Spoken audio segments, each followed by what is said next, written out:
Welcome back to the internet, everyone. I will be your host today as we do a flyover of the mobile gaming landscape, talking about the 4 most interesting games that I've played this past week. The games we'll be covering today include a slightly more casual auto chess game, a highly polished endless racing game, a game so fun that it's impossible to give it a genre tag, but hint hint, it includes rolling fruit down huge hills, and lastly, a match-free meets Tetris game from Nintendo. Now, as always, remember that I've done a full video on each of these games if you want to learn more, and that you can find my favorite game of the week at the end of this video. You guys ready? Because here we go with the first game. Drive is a highly polished, endless racing game inspired by the road and action movies of the 1970s, with no less than 37 unique vehicles to unlock and operate, and 5 beautifully designed maps that make Drive feel a bit like if Alto's Odyssey was a racing game. The game has one simple objective, and that is to continue driving for as long as possible while keeping the gas tank full and, of course, avoiding opposing cars and obstacles. The controls work well, the gameplay is good casual fun, and a $3 in-app purchase remove all the advertisements with a $6 in-app purchase to unlock all vehicles immediately. The game can be played offline, it takes up 162 MB of space, it's available on Android and on iOS, and if you like relaxed casual racing games, then you should definitely take Drive for a spin, as it's one of the more polished games in the genre on mobile.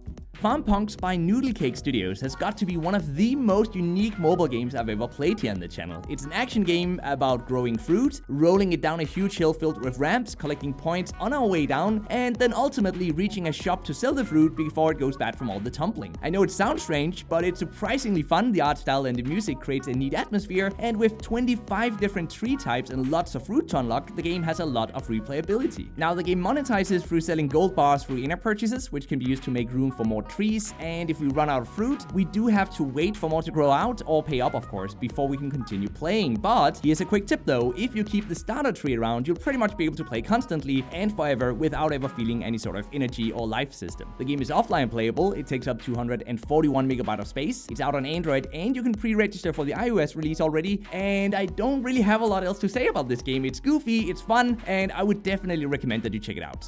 Dr. Mario World is a falling block puzzle game, not too unlike Tetris, but then mixed with match-free gameplay elements, which means our goal is to eliminate all colored viruses on the playing board by dropping and placing capsules from the bottom of the screen until 3 of the same colored capsules or viruses touch each other. Now, the single-player game mode is sadly limited by a 5 lives energy system. There are lots of horrible consumable in-app purchase-only power-ups, I'm looking at you, Candy Crush, and unlocking additional doctors from the Nintendo universe happens through a very expensive gacha unlocking system where it costs $5 to $6 for just one random pull. The real-time PvP mode, on the other hand, has no energy system. It allows us to play against friends or random opponents, and it's surprisingly fun, adding a sense of urgency to the gameplay that the single-player mode lacks for some reason. This latest game from Nintendo requires online access. It takes up 314 MB of space. It is out already both on Android and on iOS, and I'd warn against the single-player game mode because of the monetization, but the game might just be worth checking out purely for the PvP game mode, so you should at least consider giving Dr. Mario World a go.